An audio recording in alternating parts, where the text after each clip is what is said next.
Hi, Phyllis. My name is Lewis, and I have something to tell you. My girlfriend got pregnant. There's nothing unusual about that, right? But the thing is, I'm 16 years old, so hooray? I don't remember when I met Jasmine, because I was just a baby. Her parents were our neighbors, so, as my mother used to say, Jasmine and I have known each other since we were in diapers. We grew up side by side. When we were kids, we literally did everything together. So until 16, we were the best of friends. But then I ruined it. Not on purpose. I was just growing up and becoming a man, you know? So I told Jasmine that I wanted to be more than just friends with her. And of course, she said those standard words, that she didn't want to ruin our friendship and all that kind of stuff that girls usually say. So I got trapped in the friend zone. Or more precisely, we created this friend zone 16 years ago.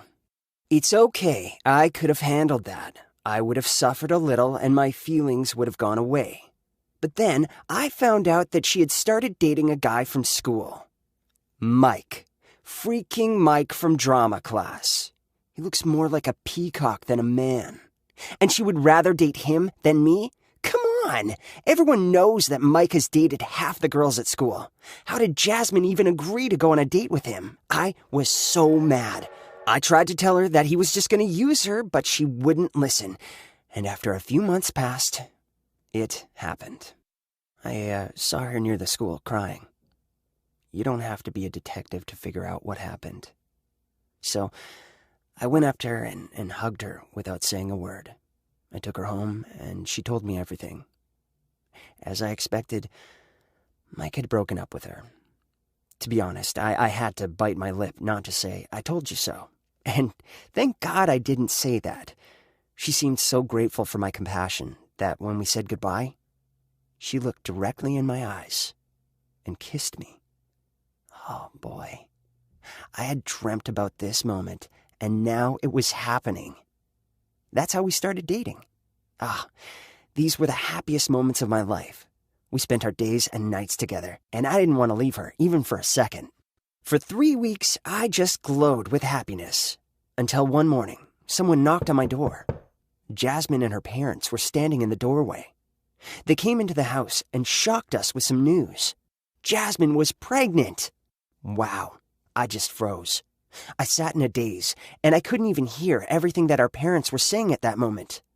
All I could do was look Jasmine in the eyes and see her empathy. She could barely hold back her tears. But at some point, she stood up and interrupted everyone. She said, "I'm going to keep the baby." Our parents were silent for a second. Then I got up and said, "I'm old enough to take responsibility, and I promise to do everything I can to take care of Jasmine and the baby."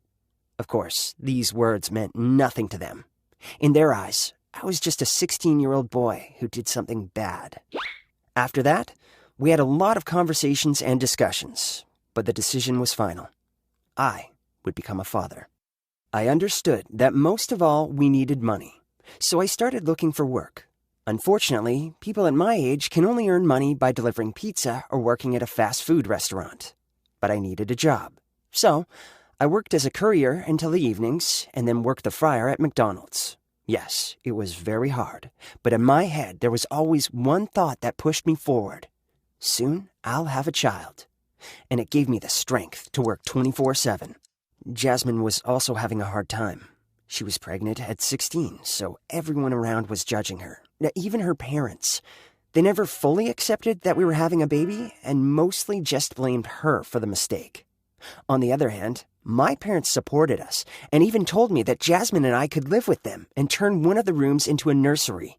This support was more than necessary, and I was very grateful to my mom and dad.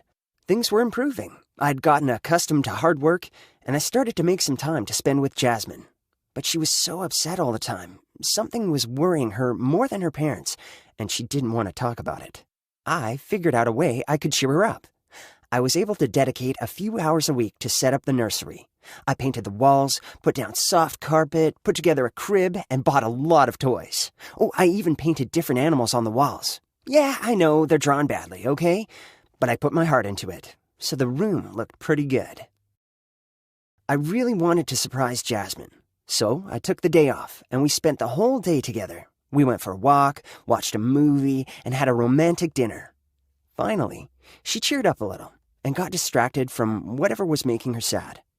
And now, it was time for the main surprise. We went to my house. I closed her eyes with my hands and led her into the baby's room. When we went in, I said, "Our baby will grow up here." And I opened her eyes. She looked at the room for a minute and then began to cry. At first, I thought it was tears of happiness, but no. She started apologizing to me. I was so confused. I didn't know what was going on. And then she finally confessed. I wasn't the baby's father. She said that Mike dumped her because she told him that she was pregnant, and then we almost immediately started dating. She thought that she could hide it, but her conscience was eating her up. At that moment, my world fell apart. All my hard work, all those fights with my parents, were Mike's fault. I felt used. She's carrying his baby, and I'm working like crazy to provide its future. For about a week, I was completely out of my mind. I was just lying in bed, thinking about our relationship and the baby. I was thinking about what to do next. Some of my thoughts were really dark. I was still depressed, but something unexpected happened. In the middle of the night, someone knocked loudly on our door. It was Jasmine's parents. They looked terrified and shouted that Jasmine was in labor. She needed to be rushed to the hospital. We got in the car, and Dad drove us to the hospital. We drove as fast as possible, breaking all the possible rules. At the hospital, Jasmine was put in a bed and taken away from us. The problem is that she was only in her 8th month of pregnancy, so her life and the life of the child was in danger. A few hours later, I was pacing the halls, trying to get all the awful thoughts out of my head. I just kept telling myself that she'll be fine, the baby will be fine, everything will be fine. About 3 hours later, the doctor came to us and asked who the father of this baby was.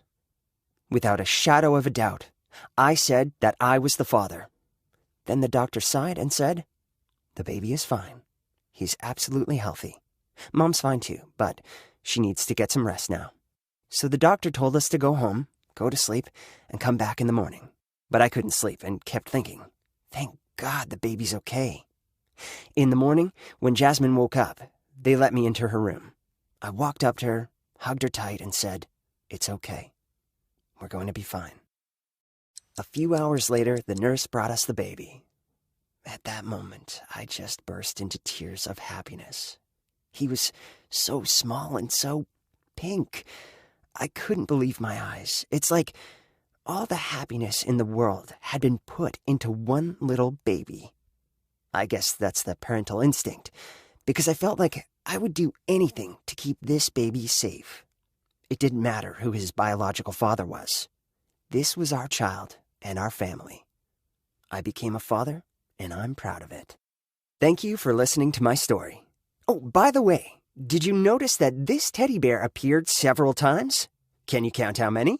Write the answer in the comments.